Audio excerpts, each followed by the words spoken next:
Nuestras estimadas compañeras, estimados compañeros, vamos a continuar con el desarrollo de nuestro programa en atención a la agenda que se les hizo llegar.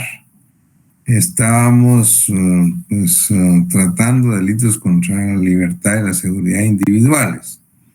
Tenemos para hoy del allanamiento de morada, la sustracción de menores, la coacción de amenazas. Es que son tipos penales que básicamente atentan contra la seguridad de la persona. Sin embargo, pues pueden agregar ahí, eso no está en la agenda para hoy que les enviamos, sin embargo pueden agregar pues algo sobre alguna relación sobre el punto de la violación y revelación de secretos, que se refiere a la correspondencia, que realmente está un poco desfasado, pero vamos a hablar un poco de eso. Y finalmente los delitos contra la libertad de culto y sentimientos religiosos, un par de cosas ahí que son muy sencillas, para finalizar tal vez con los delitos de inseminación, pues que tal vez son un poco más importantes. Así es que les rogaría que también incluyéramos esto en la agenda del día de hoy. Igualmente, pues a Guillermo, para que me hiciera favor de tomar en cuenta estos otros 3 puntos, ¿verdad? Y la próxima vez ya estaremos hablando de delitos contra el orden jurídico familiar. Muy bien. En cuanto al allanamiento de morada, la verdad es que si vemos, pues la doctrina regularmente habla de 2 tipos o 2 clases de allanamiento de morada: el allanamiento activo y el allanamiento pasivo. ¿Cómo explicarlo rápidamente para que ustedes puedan estar claros de qué se trata? En el allanamiento activo es cuando una persona, un particular, sin autorización, contra la voluntad o clandestinamente del morador, entra a una morada. Ese es un allanamiento activo. Entrar sin la voluntad, contra la voluntad o clandestinamente. Pero el allanamiento pasivo es entrar con autorización a una casa, a una morada, pero ya no querer salir. O sea, por eso se llama allanamiento activo. Entró con autorización, con aquiescencia del dueño, del morador, pero ya no quiso salir. Entonces, ahí está el pasivo. El código pues, penal nuestro, en el 206, pues cuando se refiere al allanamiento, pues vamos a analizarlo, hace referencia tanto al activo como al pasivo. Luego el 207, pues que se refiere específicamente a unas agravaciones, pues muy específicas. Pero vamos en orden.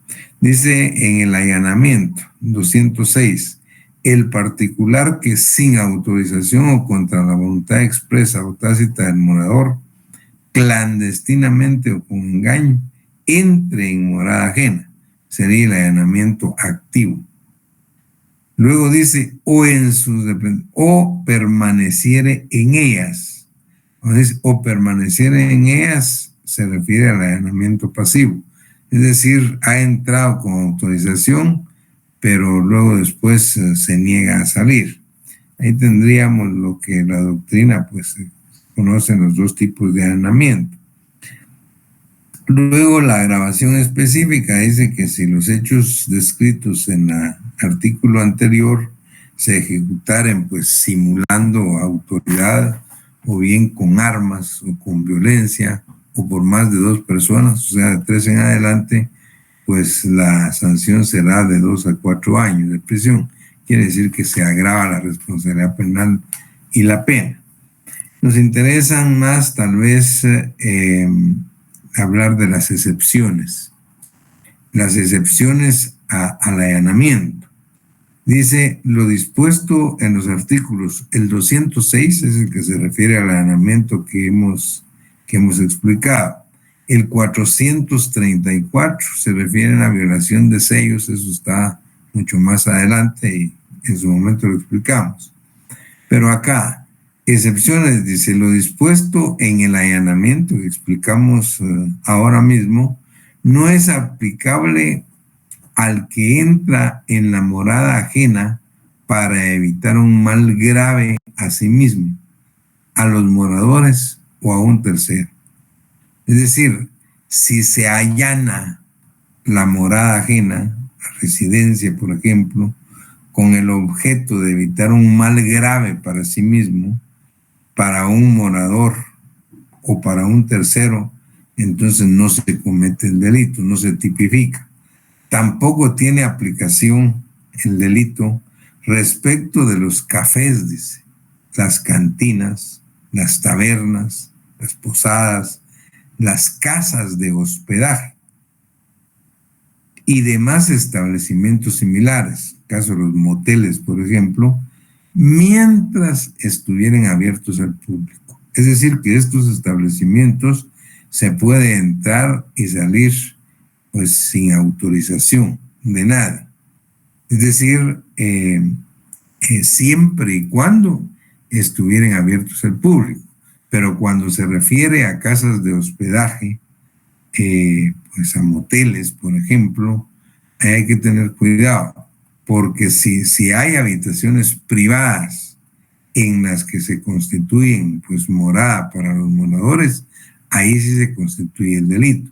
Y eso lo establece el último párrafo. Dice, no están comprendidos en esta excepción las habitaciones privadas de los hoteles y demás establecimientos a que se refiere el párrafo anterior que constituyan morada para quienes la habitan.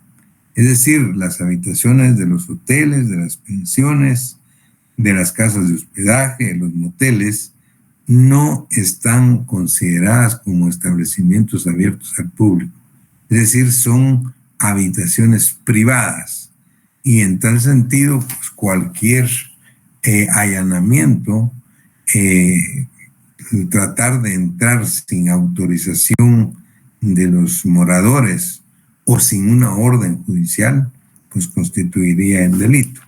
Si ustedes se dan cuenta, pues es fácil, sencillo, pues analizar estos artículos y aparentemente todo es muy claro y muy sencillo, pero en la práctica forense esto es complicado. En la práctica, cuando se dan los casos, así que son situaciones muy específicas en que hay que estar muy atentos al análisis que hay que hacer de cada caso. Les comentaba a los compañeros en otra sección que hace unos 10 años, más o menos estábamos tratando este mismo tema en la facultad, en las aulas de la facultad. Pero coincidentemente el fin de semana anterior se había dado pues un caso, y un par de casos, porque la verdad que fueron dos, que venían como anillo al dedo para discutirlo en la clase. Y lo discutimos y ahí se complicó todo.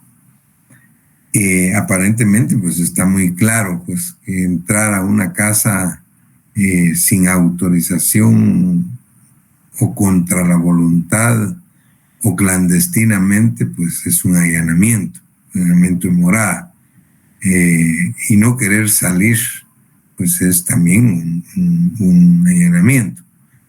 Lo que pasa y hay que tener mucho cuidado es que acá estamos hablando de un allanamiento de morada, es decir, que es una morada la que habita un morador. ¿Y quién es un morador?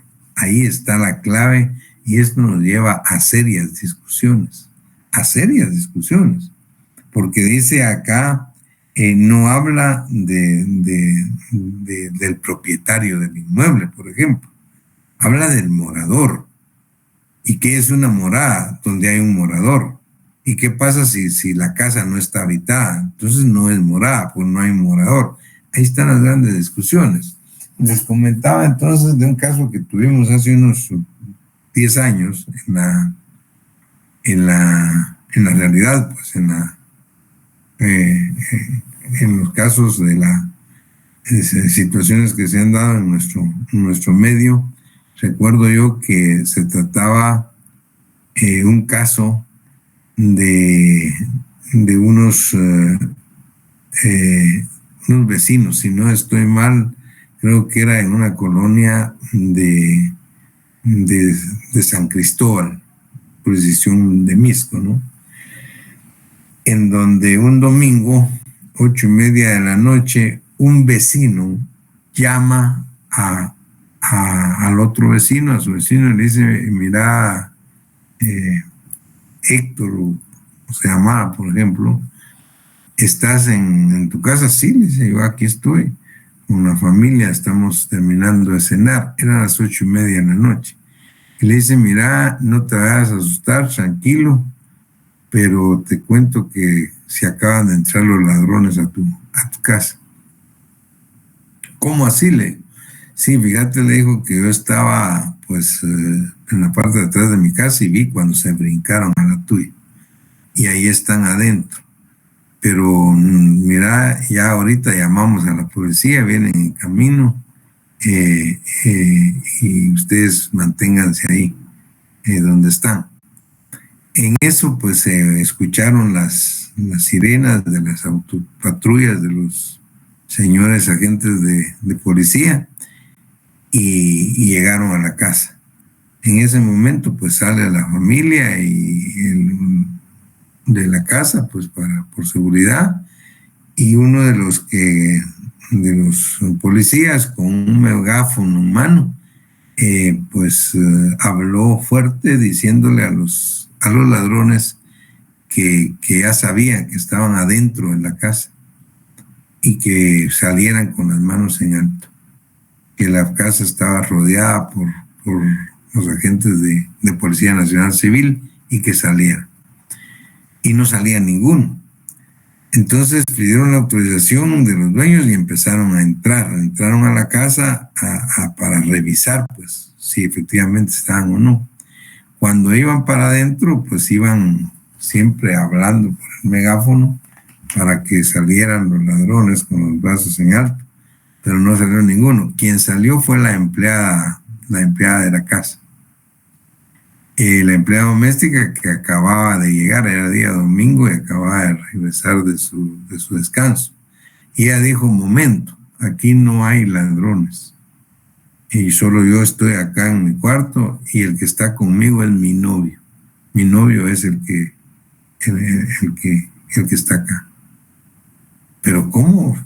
Pues sí, él es su novio, y entonces los dueños de la casa, imagínense, empezó la discusión, pues nosotros no dimos autorización, no entró por ahí.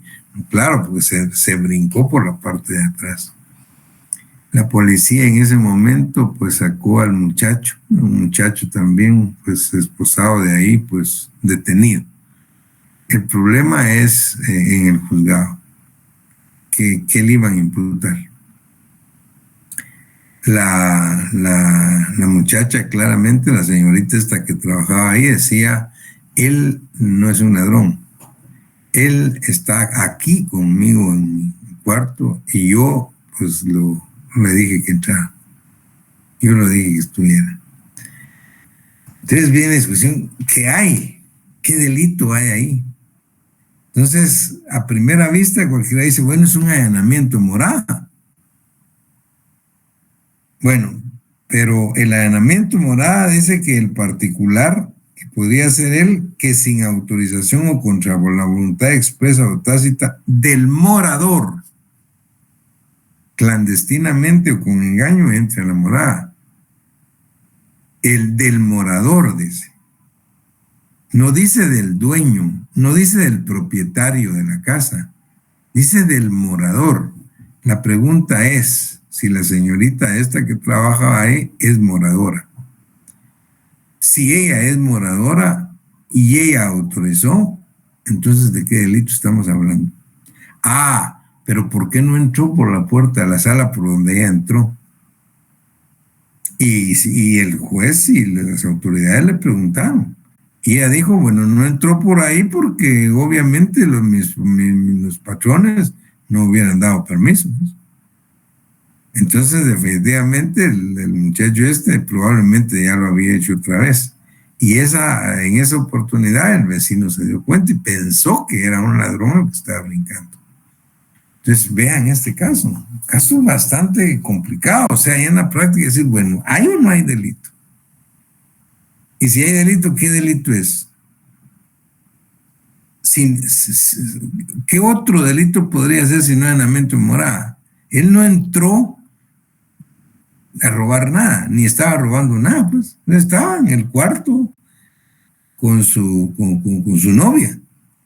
Pero ella estaba diciendo que ella lo invitó y que estaba con el consentimiento de ella. La situación es, ¿ella es moradora o no es moradora?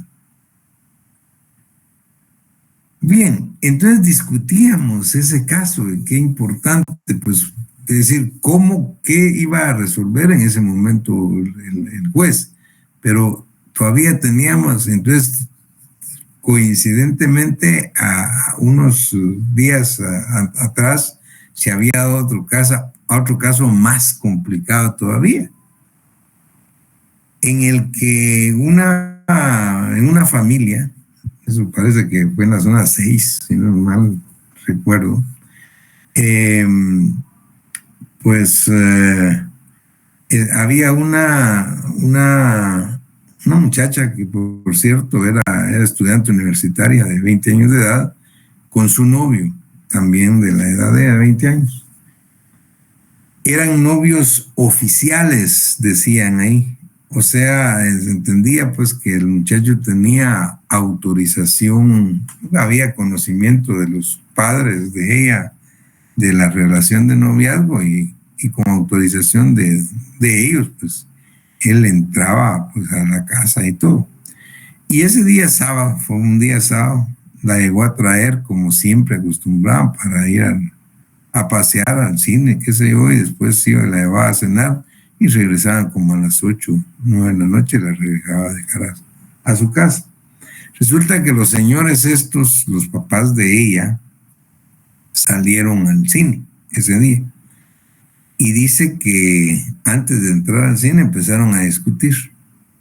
Y discutieron de tal naturaleza que se disgustaron y dijeron, bueno, pues ya no entramos al cine, sino se regresaron a su casa. Y regresaron como a las 5 de la tarde, 5:30 a su casa, pero les pareció raro que el carro del novio de su hija estuviera enfrente de la casa. O sea, regresaron antes, pues. Dijeron, bueno, ¿y ahora por qué estos muchachos regresaron antes?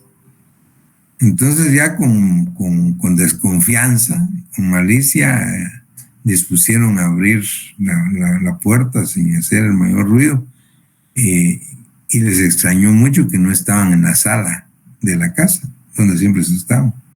Entonces empezaron a pensar mal y sin hacer pues mayor ruido, fueron al cuarto de su hija y abrieron el cuarto y sorpresivamente no había ninguno tampoco. Entonces les extrañó más, siguieron buscando. La verdad es que los encontraron en la cocina de la casa. El muchacho con los pantalones hasta abajo en la rodilla y ella con el vestido arriba en la cintura. Imagínense el problema que se volvió ahí. Problema serio, pues. Ante esa situación, porque nunca se imaginaron ellos que los papás iban a regresar pues tan temprano. El señor, el papá de la muchacha, de la señorita, muy enojado, estaba insultando al novio y dentro de eso le dijo pues que él abusivamente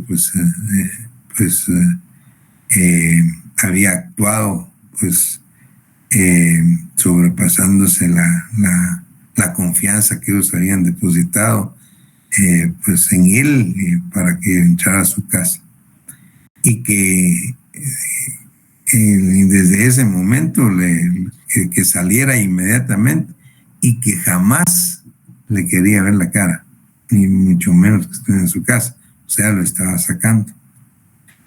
El relajo fue bastante serio Y de tal manera que la muchacha le dijo al novio que por favor no se fuera, por favor no te vayas, porque si te vas, a ver qué me van a hacer a mí.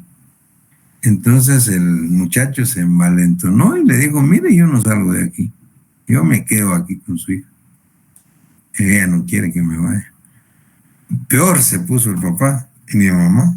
Inmediatamente llamaron a la policía, llamaron a los agentes de seguridad y fue la policía quien fue a sacar al muchacho de la casa. La novia de él declaró a la policía y en el juzgado de que era su novio y que ella le había, pues no quería que se fuera. Porque ahí también se estaban hablando de un allanamiento pasivo. ¿Qué delito hay? Y esos dos casos los pusimos a los muchachos y de repente se los volvemos a poner a ustedes. Ya se los dije para que los estudien. No vamos a dar las respuestas claras el día de hoy, pero vean los casos de que estoy hablando, cómo se complica esto ya en la práctica, pues. O sea, es decir, aquí estamos hablando de un allanamiento, Mora. En el caso de esta pareja de novios, ¿qué delito hay? ¿Qué delito le iban a imputar? Dos mayores de edad. Es decir, los hubiesen encontrado como estuvieran, pues ¿qué delito es eso? Con pleno consentimiento de ellos mismos siendo mayores de edad. Ah, no, pero no estaban hablando ahí de ningún tipo de agresión sexual, ni de violación, ni de todo esto, porque probablemente tal vez ni se había llevado a cabo, ni se llevó a cabo ninguna relación. Los encontraron tal y como les comento que fue lo que dijeron. Pero lo que dijeron es un allanamiento y de morada y pasivo, porque él tenía autorización para entrar, pero ya no quiso salir. Y él no quiso salir, no porque él no quiso, sino porque su novia le dijo que por favor no se fuera, porque tenía miedo que si se iba, a ella la iban a tratar mal sus papás. Entonces él se quedó. Pero habrá allanamiento. ¿Ella es moradora o no? Si ella es moradora y ella le autorizó y ella le dijo, ¿de qué allanamiento estamos hablando? Miren estos dos casos complicados en la práctica. O sea, porque el código claramente habla de morador, no habla de propietario ni de dueño del inmueble o de la casa, habla de morador y aquí es allanamiento de morada. La protección penal del Estado es hacia el morador. Y por eso es que esto puede ser en una casa, puede ser en un hotel, en una pensión, en cualquier lugar donde haya una habitación privada. Y los que están adentro son moradores. Entonces vean la situación. Recuerdo, yo también les decía que en una oportunidad vimos un caso de una familia que venía del puerto San José, de regreso de su paseo de fin de semana dominical. La verdad es que se les arruinó el carro y ya era tarde, 10 y pico de la noche. El señor dijo pues que él había salido tarde precisamente para no agarrar tráfico. Aquella época que había tráfico. Pero cuando se le arruinó el carro, pues a medio camino no hallaba qué hacer. Y estaba con sus dos niños, pues de 6 y 4 años de edad, y su esposa. Entonces él vio, pues que ahí cerca había una casa, pues que tenía candado y estaba cerrada. Rompió el candado y entró a la casa. Y entró, la casa estaba vacía, ¿verdad? No abandonada, vacía. Porque los dueños de la casa, que también vivían aquí en la capital, pues ya se habían venido. Uno de los vecinos de él vio que había luz a medianoche. Usted lo llamó por teléfono, le dijo, mira, yo pensé que te había ido para la capital. Bien, le dijo, yo estoy en la capital, ¿por qué? Ah, bueno, si yo veo que aquí en tu casa hay luz y hay movimiento ahí. Qué raro. Ante esa situación, el otro también echó viaje para allá y lo hicieron hasta la mañana del día siguiente y encontraron a la familia esta acá. En todo caso, pues esto se ve un poco más fácil de dilucidar, porque acá hay una excepción y el código lo dice claramente cuando establece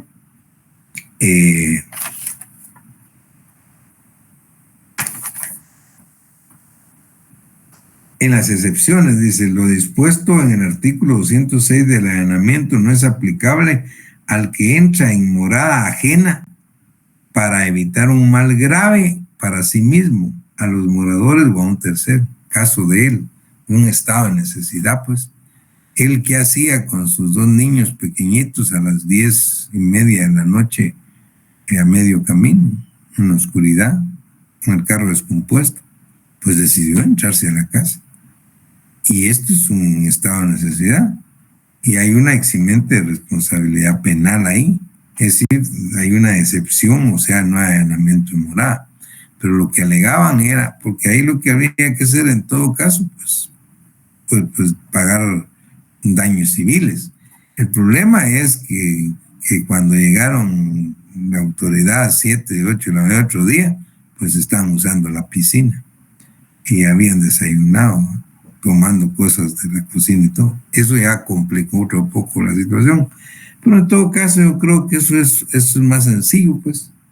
Ayer allanamiento no era, pues había que pues eximir de responsabilidad penal y que pagaran lo que habían consumido, qué sé yo, pero eso lo veo más fácil. Pero los dos casos que les puse antes, pues son más discutibles, ¿no? Entonces vean esto, pues, es decir, se ve tan sencillo, pues la descripción delictiva del allanamiento, pero en la práctica se complica, como todos los casos penales.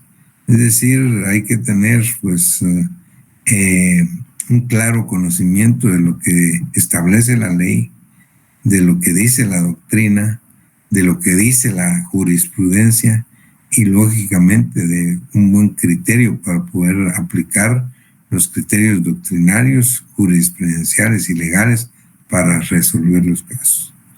Entonces les digo, les comento esto, probablemente les pongamos en el próximo parcial uno de estos casos, a ver cómo lo resuelve. Muy bien. Luego, pues tenemos la sustracción de menores. Aquí, pues no hay problema, se trata de la seguridad de menores de edad que en un momento dado son sustraídos. Sin embargo, creo que la sustracción propia nos podría dar algún tipo de problema con los delitos que hemos visto. Por ejemplo, vean lo que dice el 209, sustracción de menores. Quien sustrajere a un menor de 12 años de edad o a un incapaz del poder de sus padres, tutor o persona encargada del mismo, y el que lo retuviere contra su voluntad, será sancionado con prisión de 1 a 3 años. La pregunta es, ¿esto no podría ser un secuestro?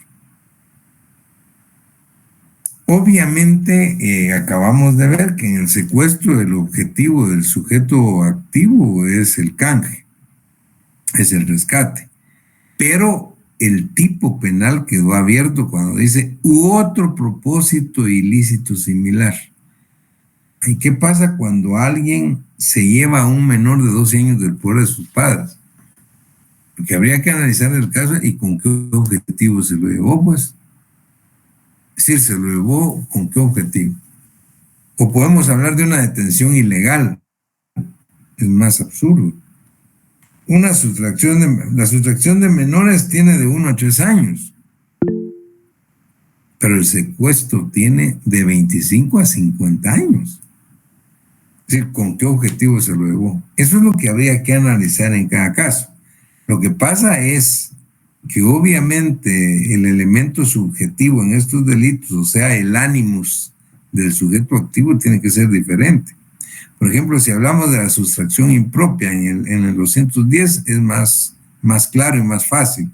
Quien hallándose encargado, dice, de la persona de un menor, no lo presentare a sus padres o guardadores, ni diere razón satisfactoria de su paradero. Pero eso es otra cosa. Quien estando encargado de un menor de edad no lo presenta a sus padres o a sus guardadores y no diere razón. Es una sustracción impropia. Está muy claro. O sea, estaba bajo su guarda, tenía un menor de edad, lo estaba cuidando y no da razón de él. Es una impropia. El problema es de la sustracción propia, pues, porque la sustracción propia no dice más que la persona que sustrajere un menor de 12 años de edad o aún incapaz del poder, del poder de sus padres. Aquí sí, pues como les digo, claro, es una sustracción de menores, está muy claro, pero en último caso podría entrar a discutirse un tipo de secuestro, siempre dependiendo con qué objeto se lo lleva. Luego se habla de la sustracción agravada en caso de que la desaparición del sustraído, es decir, los responsables no probaran el paradero de la víctima o que su muerte o desaparición se debió a causas ajenas a la sustracción. Esto ya es más complicado, que como consecuencia de la sustracción de esto muriera la víctima, el menor de edad. Esto ya se complica porque aquí no se hablaría incluso de una sencilla sustracción agravada. Aquí podríamos hablar de un concurso de delitos, pues, de los delitos contra la vida, un tipo de homicidio. Pero pues en todo caso aquí lo que habría que establecer claramente es, en caso de que se produce la muerte del sujeto pasivo, es por qué, cómo y cómo se dio, ¿no?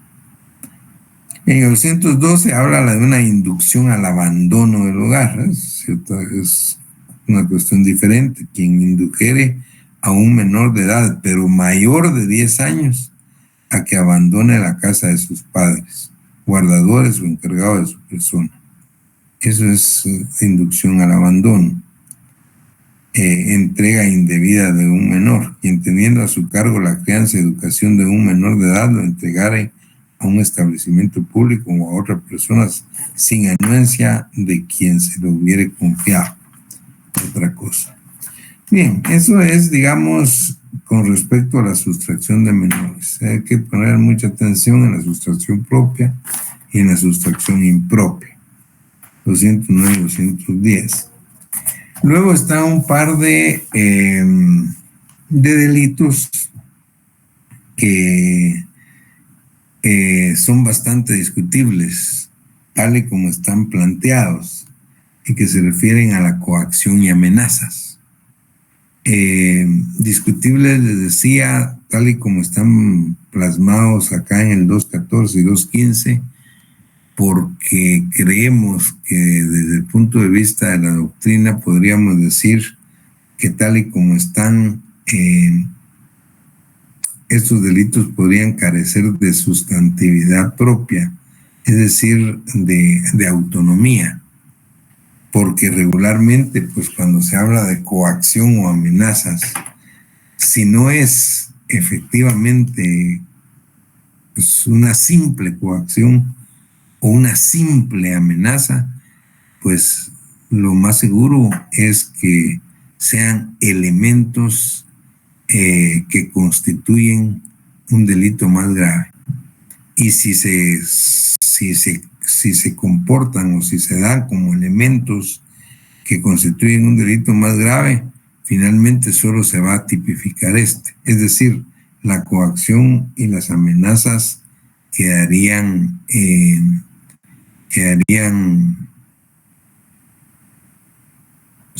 subsumidas en un delito más grave.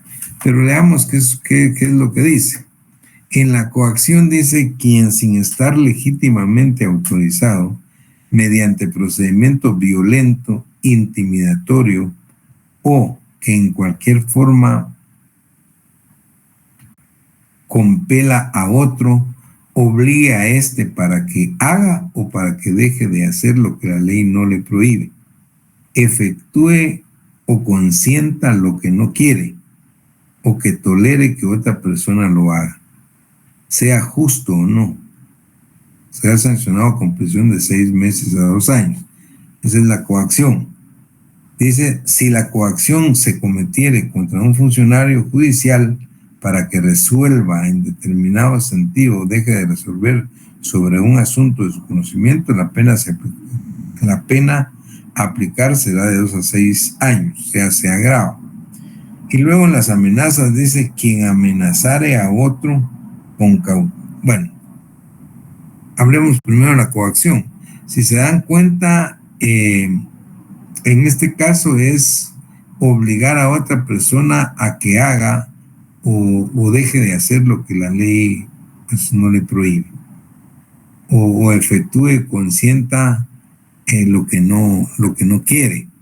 Es un delito de coacción, pero en sí misma la coacción, como les digo, en la práctica esto es muy regularmente pues no se da así tan sencillo, no se da tan sencillo. La verdad es que ¿qué pasa en un caso en el que puede haber coacción y amenazas?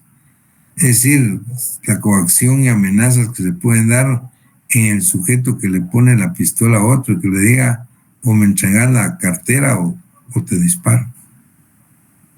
O le pone un cuchillo en el estómago y le dice: bueno, entregame la cartera o te morís. Hay una coacción y amenaza. Por supuesto que hay coacción. Miren las amenazas lo que dice: quien amenazare a otro con causarle al mismo o a sus parientes dentro de grados de ley en su persona, honra, propiedad, un mal que constituya o no delito, será sancionado pues con prisión de 6 meses a 3 años. Ahora, el problema es que en el caso que yo les estoy diciendo, si alguien amenaza a otro con darle muerte si no le entrega la cartera, o con dispararle si no le hace entrega de su celular, por ejemplo, pues se ve todos los días, no vamos a hablar de un delito de coacción o amenazas. Eso es lo que les decía. Ahí lo que hay que tipificar es un robo, y es un robo agravado, de tal manera que el delito de coacción y amenazas quedan subsumidos, porque son elementos específicos del robo. Por eso les decía que es discutible en muchos casos la autonomía de este tipo de delitos, pues.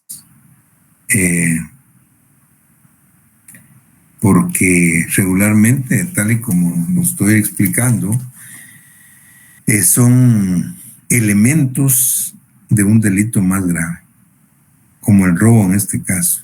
Y en ese caso, pues en el caso que se diera una situación de esta naturaleza, solo habría que tipificar el delito de robo agravado, y queda subsumida la coacción y quedan subsumidas las amenazas. La doctrina al respecto, pues, habla incluso de situaciones mucho más complicadas. Por ejemplo, dice: ¿qué pasa si la amenaza tiene que ser cierta e inminente? Pero ¿qué pasa cuando la amenaza no es cierta, no puede ser cierta ni inminente? Y ponen, por ejemplo, la doctrina española, especialmente, me refiero mucho a la doctrina española, que tiene mucho más identificación con la nuestra. Dice: o salís de aquí o te hago salir con la cabeza en las manos. Vean lo que está diciendo. Si no salís de aquí, vas a salir con la cabeza en las manos. Pero que bueno, eso es una amenaza. Le está amenazando que si no sale, va a salir con la cabeza en las manos. Es imposible que alguien salga con su cabeza en las manos, pues, pero lo que le están diciendo es que lo van a matar, ¿no? Ah, pero eso, si es así, no será una tentativa de homicidio. Entonces, eso es lo que discute la doctrina. La verdad es que es una amenaza, porque es una manera de decir, pues, la tentativa de homicidio es mucho más grave. Pero esa es la amenaza, es amenazar a alguien con que si no sale, va a salir con la cabeza en manos. O sea, si no sale, va a salir muerto. Ese es un tipo de amenaza. Y así pueden haber algunos otros tipos de coacción, pues porque tanto la coacción como las amenazas, si ustedes se dan cuenta, son figuras delictivas pues menos graves, más sencillas. Lo que pasa es que cuando se constituyen ambas en elementos de delitos más graves, estas desaparecen como tal. En el caso del robo es el típico. En todos los robos, en todos los delitos de robos personales, no personales, hay coacción y hay amenazas. Robos personales, porque si se roba una casa o un carro, ahí pues no hay coacción y amenazas, pues rompen la casa o rompen el carro, eso es otra cosa y es un robo. Pero cuando son robos personales, alguien que le quitan la cartera o el celular amenazándolo, que si no la entrega, pues eso es una coacción y es una amenaza. Pero si la policía detiene a estos sujetos, no se les va a procesar por coacción y amenaza. Se les va a procesar por robo agravado. ¿Y qué pasa con la coacción y amenazas? Quedan subsumidas en el robo, porque son elementos específicos del robo. El robo es apoderarse de una cosa total o parcialmente ajena, usando la fuerza, la vis compulsiva o la vis absoluta, fuerza material o psicológica, que es la que se da en estos dos tipos de delitos.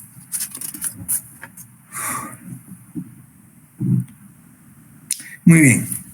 Entonces, esto era lo que realmente teníamos en la agenda de hoy. Yo les agradecería que incluyamos en la agenda de hoy también pues un par de cuestiones que no son muy relevantes, pero que vale la pena hacer un par de reflexiones.